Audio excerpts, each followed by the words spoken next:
Hi friends, welcome to the cricket Panchayati YouTube channel. Friends, pre season team అనాలిసిస్లో ఈరోజు RCB team గురించి చెప్పుకుందాం. వీడియోకి వెళ్ళే ముందు ప్లీజ్ గివ్ మీ 1 లైక్. ఆ ఒక్క లైక్తో మాకు చాలా మోటివేషన్గా ఉంటుంది. Please give me 1 like. Start చేద్దాం పదండి. ఈ వీడియోని 5 సెగ్మెంట్స్గా డివైడ్ చేద్దాం. ఫస్ట్ నుంచి past performance, and second one schedule, and third team composition, and fourth one squad, last playing 11. Let's go to the past performance. RCB మనందరికీ తెలుసు. పాస్ట్ పర్ఫార్మెన్స్ అంటే RCB last 17 సీజన్స్గా ఒక్కసారి లేదు, కప్పు గెలవలేదు. బట్ వారి టీంకి ఒక లాయల్టీ ఉంది. వారి 17 సీజన్స్గా వాళ్ళ fan base day by day చాలా పెరుగుతుంది.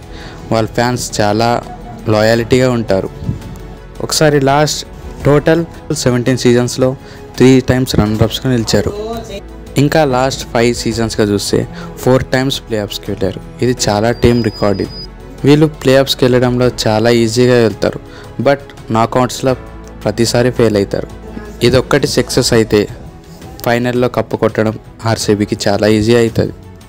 ప్రతిసారి చాలా ఈజీగా ఫైనల్స్కి వెళ్తారు. వాళ్ళ టీంలో ఉన్న విరాట్ కోహ్లీ ప్లేఆఫ్స్ వరకు వెళ్ళినంత వరకు చాలా ఫ్రీగా ఆడతారు. ఒక్కసారి ప్లేఆఫ్స్లో ఎంటర్ అయితే వాళ్ళకి చాలా ప్రెజర్లోకి వెళ్ళి అక్కడే ఓడిపోవడం స్టార్ట్ అవుతుంది. ఇదొక్కటే పెద్ద ప్రాబ్లం ఆర్సీబీకి. సో ఆర్సీబీ పాస్ట్ పర్ఫార్మెన్స్ చాలా బెస్ట్గానే ఉంది. Now let's move the schedule. RCB schedule చూసుకుంటే చాలా బెటర్గానే అనిపిస్తుంది.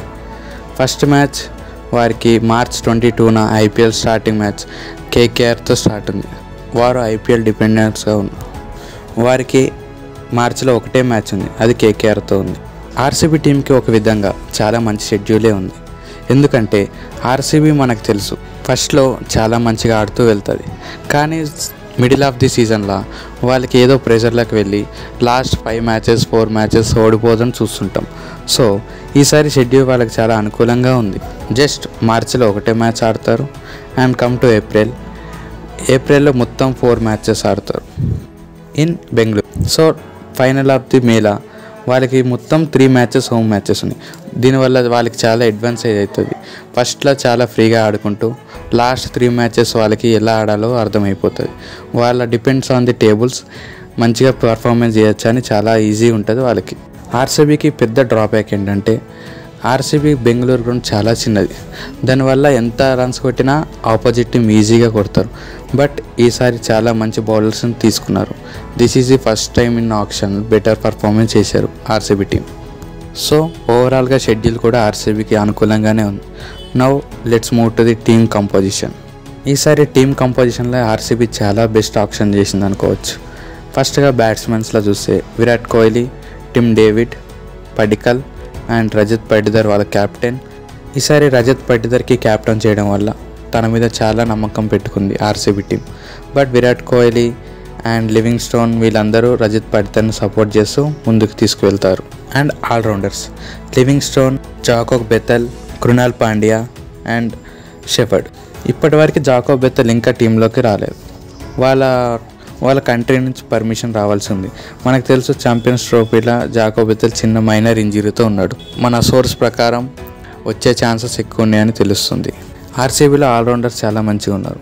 లివింగ్స్టోన్ లెగ్ స్పిన్ వేయగలడు, ఆఫ్ స్పిన్ వేయగలడు అని మంచి hitter in middle overs. And Krunal Pandya is best spin all rounder. And come to the బౌలింగ్లో ఈసారి చాలా మంచి పిక్స్ చేశారు. మోస్ట్ డేంజరస్ స్వింగ్ కింగ్ని భువనేశ్వర్ కుమార్ని తీసుకున్నారు. అతనితో పాటు Hazlewood and Lungi Ngidi and Tushar and also retain చేసుకున్న దయాలు ఉన్నారు. వీళ్ళు ఫాస్ట్ బౌలింగ్ చాలా మంచిగా ఉంది. చిన్న గ్రౌండ్లో భువి ఫస్ట్ ఓవర్స్లో వికెట్ చాలా ఈజీగా తీస్తారు. ఇది ఒక బెస్ట్ హెల్ప్ అవుతుంది ఆర్సీబీ టీంకి. మ్యాచెస్ గెలవాలంటే ఎప్పుడూ బౌలర్సే మంచి పర్ఫార్మెన్స్ ఇవ్వాలి. అండ్ కమ్ టు వికెట్ కీపర్స్లో Phil Salt is a more explosive batsmen. అతను ఒక్కసారి సెట్ అయితే ఆ మ్యాచ్ని ఈజీగా గెలిపిస్తాడు. Another wicket keeper is Jitesh Sharma. Dinesh Karthik ప్లేస్లో జితేష్ శర్మని తీసుకున్నారు. ఆ ఫినిషింగ్ హిట్ని చాలా ఈజీగా చేస్తాడు. ఈసారి బెంగళూరు టీమ్ కంపోజిషన్ కూడా చాలా మంచిగా చేసింది. Now move to the playing 11.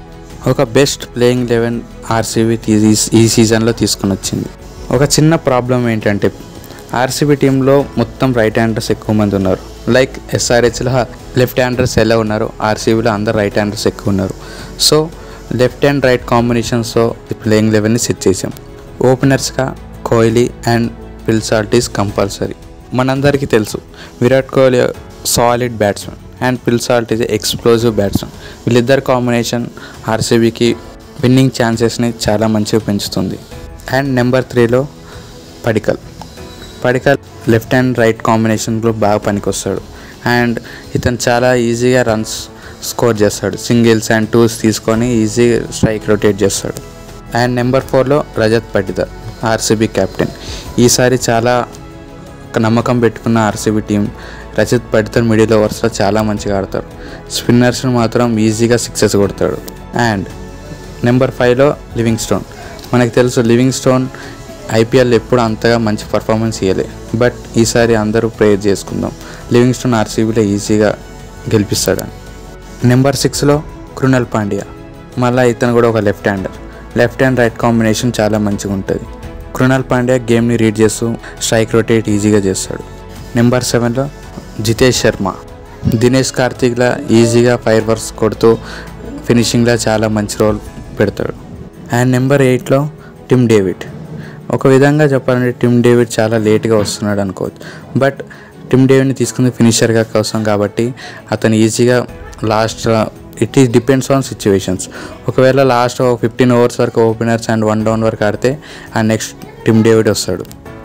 Long handle use చేసి మంచి సిక్సెస్ కొట్టి టీంని ఈజీగా గెలిపిస్తాడు. అండ్ బెంగళూరులో చాలా చిన్న స్టేడియం కాబట్టి ఈజీగా సిక్సెస్ కొట్టగలడు. అండ్ 9లో భువనేశ్వర్ కుమార్ ఈజీగా ఫస్ట్ ఓవర్స్ టు సెకండ్ ఓవర్స్లోనే ఈజీ వికెట్స్ తీసి ఆర్సీబీని విన్నింగ్ మూమెంటం ఈజీగా ఇస్తాడు. ఒక టీంలో బౌలర్స్ ఎప్పుడు పర్ఫార్మెన్స్ చేస్తే ఆ టీం ఈజీగా గెలుస్తుంది. So Bhuvneshwar Kumar king of the team అని చెప్పవచ్చు. అండ్ 10లో Hazlewood, is a best pace bowler. And 11లో దయాల్ లాస్ట్ సీజన్ ఎలా పర్ఫార్మెన్స్ చేశారో మన అందరికీ తెలుసు. ఇది team likely playing eleven. And impact ప్లేయర్లో మనం ఈ ప్లేయింగ్ లెవెన్ బ్యాటింగ్ ప్లేయింగ్ లెవెన్గా చూసాం. సో ఇంపాక్ట్ ప్లేయర్లో ఒక బౌలర్ని తెస్తారు. ఇంపాక్ట్ ప్లేయర్గా శ్రేయస్ శర్మని తీసుకోవచ్చు, ఎందుకంటే Krunal Pandya already left handed ఉండడం వల్ల శ్రేయస్ శర్మ లెగ్ స్పిన్ బాగా చేస్తారు. లాస్ట్ ఇయర్ కేకేఆర్ నుంచి కూడా మంచి పర్ఫార్మెన్స్ చూసాం మనం. స్పిన్నర్స్కి అంత అనుకూలించట్లే అనుకుంటే రసిక్ సలాం కూడా మంచి పేసింగ్ చేసి యార్కర్స్ కూడా ఈజీగా వేస్తాడు. This is likely playing eleven to RCB. మీకు కూడా డిఫరెంట్ ప్లేయింగ్ లెవెన్స్ ఉంటే ప్లీజ్ కామెంట్ బిలో. ఇక్కడ వరకు ఈ వీడియోని చూస్తే please give me 1 like and subscribe to my YouTube channel. Thank you for watching my videos.